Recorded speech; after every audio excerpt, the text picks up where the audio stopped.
Hi, everyone. So excited because today we're going to sit down with Matthew Fray. Matt, right? We can call you Matt. You may. Okay. Thank you. Great. He is a relationship coach and writer who wrote an article for HuffPost now a decade ago, or about a decade ago, called She Divorced Me Because I Left Dishes by the Sink. It went viral. It was a sensation. If you go on Reddit, there are just threads and threads and threads and like hundreds of comments. Like, I think it's very relatable. It's fascinating. And I told Matt when I first reached out to him that this article is an article I reference more than any other article in my life. You explore how seemingly small behaviors can signal a greater disconnect that's happening in a marriage.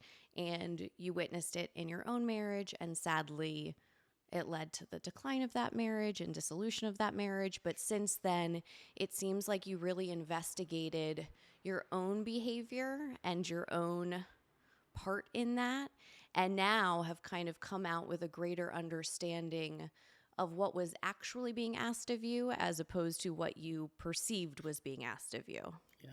right? So, just for those of you who don't know what I'm talking about, because I'm like, woo, all over the place, basically, and you can tell me if I'm wrong, but long story short, the article that you wrote was about how during your marriage, your wife would ask you to not put the dishes in the sink or by the sink, but instead put them in the dishwasher, put them away. And during the course of your marriage, maybe you created excuses for that. It didn't seem like that big of a deal to you. It was like, who cares? No big deal. Move on, like, whatever. And you didn't do it. And it was only later, once your marriage failed, sadly, that you kind of realized that it was never really about the dish. So I kind of want to be methodical about this and kind of like go through it step by step because I am so fascinated. I think that this is such a relatable topic and it is so much bigger than these like seemingly tiny little things of like, can you just put your clothes away? And it's not about somebody being a nag. It's there's so much more happening below the surface. So I'm curious, when your then wife asked you to not leave the dishes by the sink, how did you in that moment interpret that ask? So I got to get in the weeds a little bit and I apologize, but it's the only way for this to make sense. Because, of course, not leaving like a pile of dirty dishes by the sink or in the sink is a reasonable request. On my worst day, I agree with that. What it specifically was a glass that I would use quickly for like water for like medicine and vitamins in the morning, and then I would like set it on the counter because it's like it had a little bit of water in it and I was going to use it as like my drinking glass when I got home later or whatever. It was this one thing. And the idea that I really want to talk about here isn't so much the assessment of whether dirty dishes matter or leaving the toilet seat up matters or if my socks got thrown into a laundry basket and one of them missed it or whatever, all these little things that couples fight about all the time, these so-called stupid things. And they really, everybody fights about what I think they perceive to be stupid things. The starting point for the trust breakdown, the thing that destroys relationships, not fast, but slow, is my judgment that my wife shouldn't care about it. Right, you shouldn't care about this glass that I leave here because it had a little bit of water in it. And the starting point for relationship trust breakdown, in my opinion, is when one partner, and I'm sorry that I always do this. To all the guys listening, I'm so sorry that I always do this, but it's true. Men, I don't like to stereotype too much, but in heterosexual relationships, men tend to do this more than women. I just want to be really clear about that. I judge you to be wrong or to be unfair about something. Therefore, I'm not going to take it seriously. You haven't met my standards or my approval for what is important or is not important. And I think that's where it begins. So the reason I wanted to like get into the weeds on the dirt, because I think a lot of people listening will be like, what is this guy's problem? But I think a lot more people will understand why one glass that had a little bit of water in it created a conflict between somebody who thought it mattered and somebody who didn't. And to be honest, I'm sure even your then wife, like in her own mind, was like, it's probably not that big of a deal and wanted to like see beyond that and be like, it's not a big deal. It's not a big deal. But it kept being a big deal to her. And that struggle, like internal struggle, I totally relate to where everyone knows it's not that big of a deal. But if it's still bothering you, it is a big deal. So I'm curious, do you think that was ego then with you at that moment in time? Or where did that judgment of her perspective come from? I I host like online groups now, a couple of times a week, and we talk about this idea. We're like, hey, what is it that gets in the way? And we've been exploring themes around autonomy. There seems to be a lot of people, often men, that feel like when they become part of a relationship that they're sacrificing individualism, autonomy, that a lot of people, and again, mostly in my experience, men seem to resist feeling like they're being told what to do or as if they need to ask permission. You're not my mom. Don't tell me what to do. I'm my own person. That seems to be the genesis of squabbles around domestic housework, at least. There's all sorts of things. And if I may, this glass by the sink thing was in no way, shape, or form like the singular thing that ended my marriage, despite the provocative title of that viral article. But I think it's such an excellent entryway into the conversation around what's allowed to matter to somebody in a relationship. Because again, we could be talking about the dish by the sink. We could be talking about how often I clean up pets' fecal matter in the backyard. We could talk about anything, literally anything that you deem important. And my judgment is you're making a big deal out of it, and you shouldn't. Interesting that these groups that you're hosting, are they couples or are they men primarily? Bit of both. I meet with men on Monday, and I meet with a mixed group, men and women, on Fridays, and sometimes they're couples. So when you meet with the men and you suggest that and you're like, hey, maybe you just don't perhaps like being told what to do. So it comes out of this thing of like, don't control me. How do they respond in that moment? Are they able to be introspective and say, oh, that's interesting. I didn't think of it that way. Or do you still witness kind of like a resistance to that label for them? I I would say that the majority of guys that I meet with today are largely bought in. The entry point at this point is almost always my book. They've read it. They're like, "Oh, this helps me understand what's been going on in my relationship. I want to be part of this group now." Rare is the guy who's like pretty resistant to the ideas that I'm trying to champion and talk about. So I've got a skewed data sample of men who are largely buying it. You know what I mean? But if we Yes. just go to like the local pub and try to talk to some guys about this, it just tends to come down to, and I want to defend it if I may. And I don't mean like defend in the crappy invalidating way. I mean it's not illogical. Um, there's a really smart person who's succeeded at everything he's ever done. You know, he was valedictorian of his class, graduated from MIT or Yale or something. He's the a VP or CEO of the company or whatever. He's an entrepreneur and has been wildly successful. Everybody seems to love him. Everybody gives him good feedback. He succeeds at everything he does. He has every reason in the world over 30, 40, 50 years to trust his judgment. And then here comes this person that like accuses of him of things that no one else has ever accused him of, that implies that he's mean or narcissistic or controlling or insensitive or whatever. And he's like, holy shit, like, excuse my language. I don't know what the You're rules are. fine. Yeah, yeah. And he's like, "Oh my god, like you're the outlier. You know, I've got thousands of people giving me positive feedback, and in all my years, you're the one person saying things differently than the rest of them. Boom, mathematically I can dismiss you as like the problem." And it's awful. And Wow. and I hate it, but I think I understand it. Yes. Yeah. Yeah. I mean, I think that makes total sense. I would just say that in those moments, it's interesting to ever look at your partner as someone who is against you, as opposed to just being somebody who's on the same team as you, and suggesting this as not a criticism of anything you're doing wrong, but something that instead would just help make their life better for whatever reason. It's interesting how that interpretation happens. Or so that takes me to the next question then. So how do you interpret your then wife's request now? So here's how I talk about it today. Yes. Because I get a fair question from the men who aren't bought into my work at all. They say, Matt, you had conflict with your wife about this. Your side of the argument makes perfect sense to me. It comes down to preference. She preferred that it was not sitting on the counter. You preferred that it was. Why does she get to win? Why are you a trash husband because you didn't just do everything she wanted? And is your prescription that I have to do everything my wife tells me to do or asks me to do in order to check the box of I'm a good husband, because I reject that I have to be like subordinate to her in order to be a good spouse? And I had to think about that for a long time. Yes. That took years to answer. So I wrote that, that dishes post in like January 2016. Yeah, really close to 10 years. And I think it was a couple of years before I had what I felt was a viable answer. And here's the answer. My preference was that the glass be there.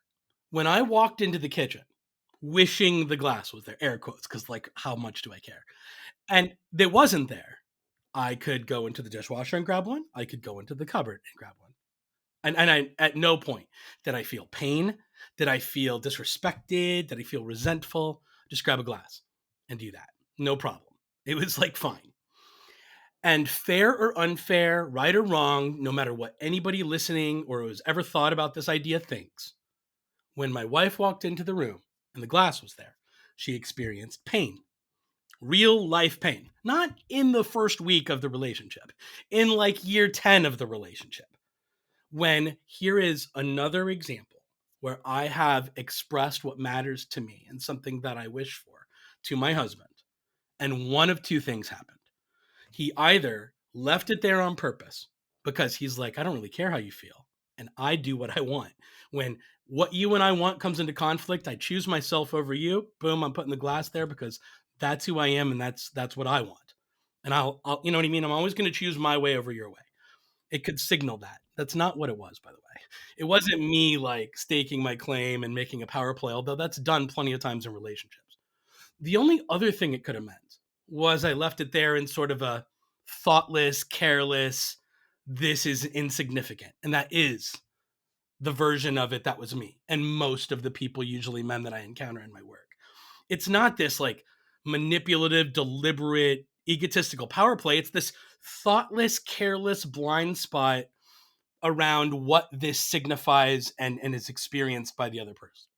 So she walks in the room. My husband either does this on purpose because he chooses himself over me, or he does it by accident because he doesn't think about me at all. I am so right. I'm so invisible. I'm so unimportant. He does things with literally no thought or understanding as to how I'm affected by it. That, I think, is what very slowly destroys love and trust in relationships. And I feel like that is harder. The second version is harder to diagnose in this case, where it's like the first case, if somebody is walking in there deliberately putting the glass there because they know you don't want it, that's just mean. And I would just say to most people, don't be in a relationship with someone like that because they are actively trying to cause you pain and hurt. But it's the second case that I think is, like you said, the majority of people fall into that. So, how do we speak to people like that who just say, at the end of the day, oh my gosh, I'm so sorry. I didn't think about it. Sorry. That's right. This is What do where we on do? the journey I tend to meet everybody. She, again, forgive the stereotypes, everyone. She hurts and she's trying to get through to him and she can't because he's stuck in this. Oh my God. Like, we're talking about a drinking glass or the toilet seat being left up or whatever he perceives to be this really minor, inconsequential thing that she is unfairly and inappropriately elevating to a marriage problem. He's like, oh my God, I do all these good things and look at, everything I've sacrificed and everything I do for this family and for this person. And there's so much evidence of like my love and commitment to them. And then they're going to point to this as some signal that I'm not like who I am, that I don't love them as much as I do, whatever. And I mean, that's That's the inflection point in like the relational journey where I encounter everybody. And my job as I see it begins with convincing the person, usually the man, that this is actually resulting in pain. I think that's like a nebulous foreign concept to most of the men I encounter. It certainly was to me. Like, how can a glass by the sink cause somebody pain? That sounds so absurd on the surface. I've worked really hard at trying to tell the story of how it does. Like, how do you convince these people that it actually causes pain? Because it really isn't about the dish. It's about a lack of, and you talk about this, but a woman typically feeling not respected or cared for, right? And that's where the pain comes from. It Can you does. talk more about that? Because you'll be more eloquent. The way that I talk about it in my coaching work is the following. The aim is always safety and trust, psychological safety and trust. That is what we're aiming for. And to me, there are two very specific sort of ideas. Relationship skills is what I call them, that the absence of them is what tends to erode trust in relationships between these two otherwise really good, smart, well-intentioned people who love each other. Like, but we just see this breakdown like over and over again. And what is it? Step one is an absence of consideration. That's what to me leaving the glass by the sink is. It's a moment in which, if we're going to believe that I didn't do it to you on purpose, it means I did it to you, air quotes, by accident. It means you couldn't trust me to think about how something I did affects you. And this happens all the time, right? In relationships. And it manifests in ways different and more or less significant than a glass by the sink. And I hope anybody listening and caring about this conversation thinks about that. Step one is you couldn't trust me to like protect you from a negative outcome, even if it was something really silly, like the position of a toilet seat or the glass by the sink or whatever. And that's, I think, step one in the trust breakdown process. Then step two is the conversation about it, because a well intentioned person won't know he or she did the thing, right? They'll have done so somewhat accidentally, obliviously, in their blind spots while they're busy carrying on with their day. So the partner that feels wronged has to go courageously tell the other person, hey, something bad happened to me that you might perceive to be, whatever. After however many years we've been together, if we're going to do the stereotype, she knows how he's going to react to a conversation around a dish by the sink. In a relationship on the slow road to no trust and no intimacy, she's had this conversation 500 times already. So she says, hey, this thing sucked for me, and let's just make it the glass by the sink. And then his brain says, holy shit, what are we even talking about? We're talking about a glass by Totally. the sink that I put a little bit of water in. This is exactly what I did. And then something that I call the invalidation triple threat happens. One of three responses that people have in their adult relationships when they don't agree or they don't feel like the same as their relationship partner. Okay. And version one of this invalidation triple threat is I think differently about this than you do. So I'm going to treat you like you're wrong or you're stupid or you're crazy anytime I calculate or believe something different than you do. I think differently than you and I choose my thoughts over your thoughts. That's version one. Version two is I feel differently about this. I can't believe you're making this huge deal about a glass by the sink. When I come into the kitchen and the glass isn't there, I don't feel bad about it.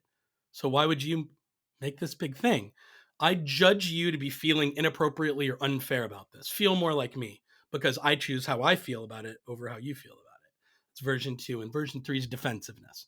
And it happens when it's like, hey, I really didn't mean to do something that sucked for you. You're telling me, let me now make this about me and defend my actions. And let me explain why what I did was justified. And let me act like you bringing this up to me is a bigger problem than you having experienced pain in the first place. And these are the three ways people Yeah. very, very consistently respond to something really simple like, hey, you left a glass by the sink and it sucked for me. And this happens thousands of times over a long term relationship.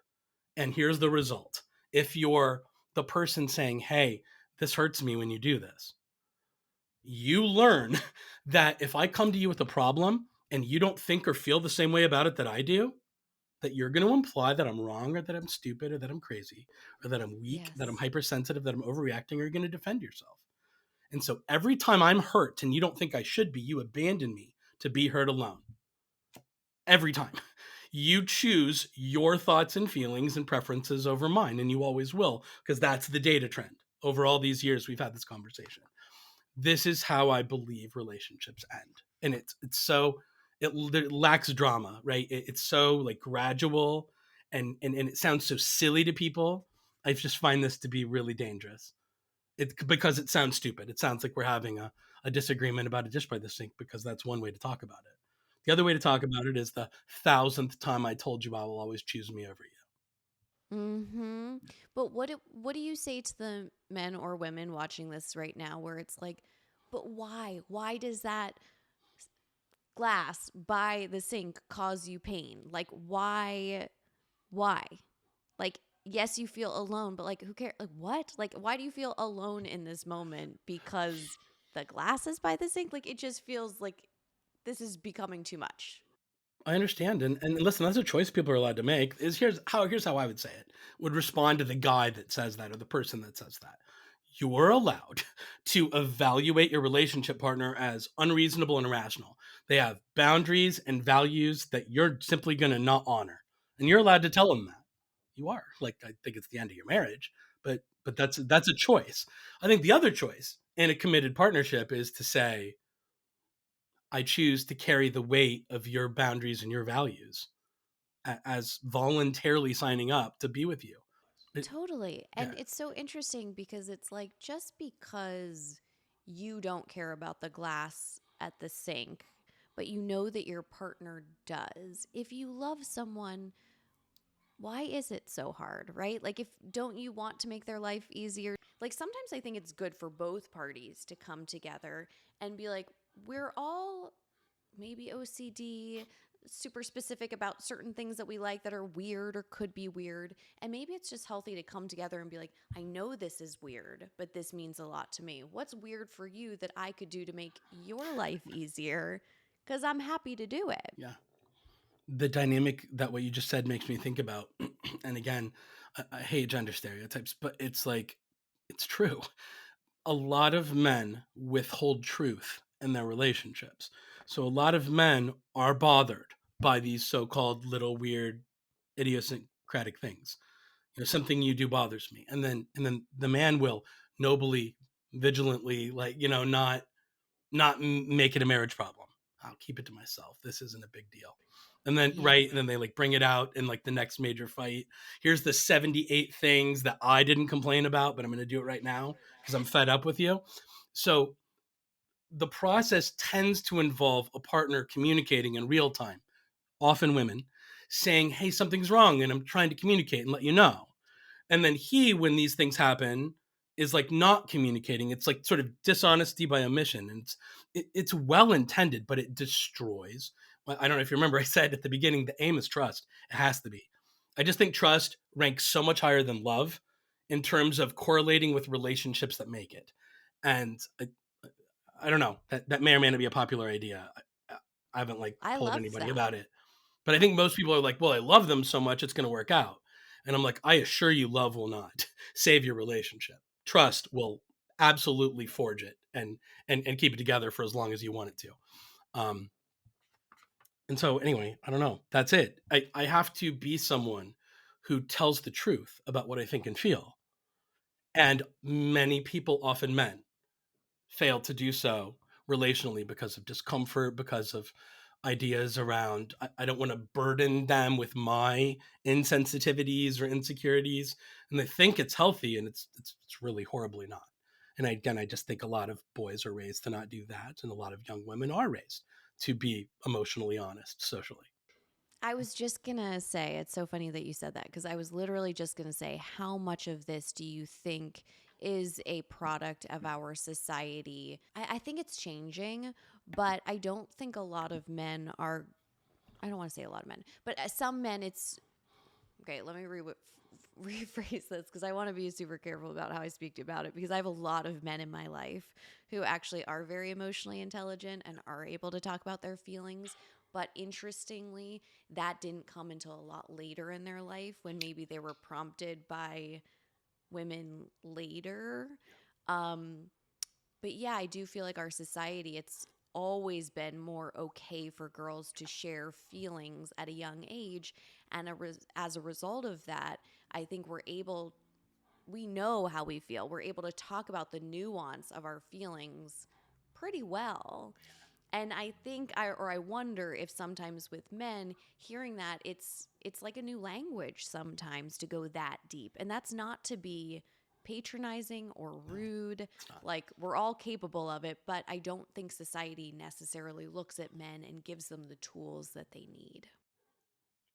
Agreed. I talk to a lot of men ages 30s through 70s, and it's remarkable how few of us are adept at noticing what we're feeling in a given moment. Like, it's so interesting how we don't notice. So, right, we'll get dysregulated, of course, and then we'll act like we're the worst versions of ourselves in various situations, whatever stresses us out or gives us anxiety or whatever, and then we're not our best selves. But the way to become regulated is to notice like physiological signals and then do what smarter people than I like help you with tools to like self-regulate. I don't think it's unreasonable to feel bad and then act as if you feel bad. The one of my lines I use all the time is mammals in pain will consistently act as mammals in pain. I mean, and that's just sorry. Sorry that the glass by the sink hurts her. But this is part of it. And if you're not somebody who says, "Oh, you're hurt, I'm on your team, wanting to protect you from future hurts, even when they emanate from something I'm doing," well, then we're not trustworthy anymore. Period. Regardless of how well intentioned we believe ourselves to be. One more thing, if I may share, you were talking about how do we get these people like to buy in. I don't think it's more complicated than thinking about food allergies. And if anybody's ever met me, they're rolling their eyes right now because they're like, "Good God, he's doing this again." But I talk about it all the time. I talk about peanut allergies, and there's like two ways to talk about like putting a bowl of peanuts out at like a party or a get together. One is I'm putting out like this delicious snack food thoughtfully so that people can snack. And then there's the version of the person who might die if they ingest even like a little bit of peanut dust. I'm like literally putting out public bowls of poison so that every person in the room that puts their hands in there becomes a potentially deadly threat to them. And if that person can't trust me to understand that their experience with this thing that I think is so good and so, harmless, because all the times I've eaten it and all the people I look at that are eating them, nothing bad happens to them. If that's my rationale, then I'm a deadly threat to that person, regardless of how insensitive or overreactive I think they might be. I think I might have just said insensitive when I meant sensitive. But yeah, it's awful. And to me, that's the identical conversation. And then what I always say to the people after that, they're like, of course I understand. Sometimes they have children with like a severe food or peanut allergy. And so the work is, can you apply that? Can you map it onto emotionally nuanced situations around laundry, around kids' bedtime routines when mom's out of the house? Can the kids not get to bed an hour later, even though you don't think it's a big deal because it's Friday night? Like, these are the little moments that destroy love and trust in relationships, and they stack. I love that example. It's so interesting. It reminds me of something that my friend told me a couple weeks ago, similar in a way where it's like if you and I are out and you are so thirsty, you are parched, but I'm not parched. Would not still give you the glass of water? Right. So just because our experience of something is different in these like life or death situations, you can understand it, but it's hard for people to apply that to Yes. something like this. But it's almost like make it that big and just bring it in to talk about this more nuanced conversation. I love that. It's how I try to make it make sense. And then I say, can you understand how every time somebody comes to you with a diverse experience from your own, but you, because you think and feel differently than them, can't be trusted to cooperate with them to protect them from negative outcomes that might only affect them? How that's going to completely destroy trust in your relationship. And I can usually get somebody there, somebody who voluntarily like paid money and took time to come hang out with me online or whatever, usually gets there. And so then the work is, can you apply that in your daily life? Can you develop mindfulness habits and disciplined relational skills conversationally to avoid accidentally invalidating? And that's how we try to get from point A to point B. That's how we try to get from me thinking my wife was being a ridiculous asshole about this glass that just had a little bit of water in it to, I am so sorry. You couldn't trust me not to leave evidence that I'll always choose me over you.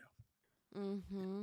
I'm so appreciative of your time. I don't want to take too much, but can I just ask you a couple more questions? Please. Okay, so I was, going down this like I'll tell you, the Reddits for your article are fascinating. A lot of them are very sad, actually. But there were a couple things that people said that I wonder if you could just respond to people and what you would say about Okay. this. This one woman said, it's really hard because her partner is kind and loving and affectionate and such a wonderful romantic partner. But it's like her continually asking him this stuff has reinforced, and these are quotes, his notion that I'm controlling and maybe a little OCD. What would you tell her? Like how should she have this conversation with her partner? I am. You're I'm like, glad. call me up. We need a session This is immediately. what this is what most of the women that I meet with ultimately are asking, right? Most of them that meet with me are on the receiving end of this. I don't consider you, not necessarily on purpose. I'm like a busy, maybe I'm really busy and I travel a lot and I work 85 hours a week but I really, my heart's in the right place, but I miss a lot. And then when you Yes. bring it up, the conversation goes poorly because I think and feel differently about it than you do, right? That cycle. And so it's like the question is, can I give more? Can I do more? And I just want to step one, acknowledge for the relationship partner, often women, not always, but often women that have to like carry like extra emotional labor to think about things like timing and tone of voice and all kinds of things like that. I don't think it's fair for me, especially who sabotaged a marriage already, to be implying that that should be the answer. It's the closest to helpful I have is to say, you're married to somebody who probably gets defensive, sensitive, sad when he feels as if you're implying that he's done you wrong somehow. And so, while I think the number one remedy is for men, people, to leave defensiveness at the door, because shouldn't you be interested in learning that something you did hurt your partner by accident? Aren't you like so interested in like figuring out what you did without realizing it that sucked for your partner so that you don't do that in the future? I mean, that's like to me the moral question to be asking. And I'm so sort of disgusted with myself 20 years ago that I couldn't like buy into concepts like that. The second best thing, don't trigger defensiveness. Is there a way you can say it, communicate it that will in no way be interpreted as you're a bad husband, you let me down, you don't care about me, you know what I mean? Anything that might trigger that. I just want to just one more time reinforce this is not fair to ask people who are hurt in relationships to carry the emotional baggage of the other person who's hurting them. But pragmatically speaking, I think that is the closest thing to an answer I have. A lot of women say to me, Matt, I do. I adjust my tone. I try to be so sweet and he still gets defensive. He still acts like I'm nagging or picking on him, and I don't know what to do in a situation like that. There's a chance she has blind spots around how she's showing up in the same way he does, Totally. or there's a Yeah. chance every single thing you say to him that he perceives as critical triggers defensiveness, and that's often childhood wounds. I'm not a therapist, so I like to stay away from like clinician territory, but let's just be honest, like Freud and Jung were right. Like it's shit that happens to us when we're young informs how we react. Even now, I'm 46. Like informs how we show up when we're uncomfortable. Thank you so much. I Thank really appreciate this. you This so is much. what a great way to, you know, kick off the holiday week ahead. Oh, thank you for inviting me. I really, really appreciate it. This is so fun. I really appreciate your time and insight. And yeah,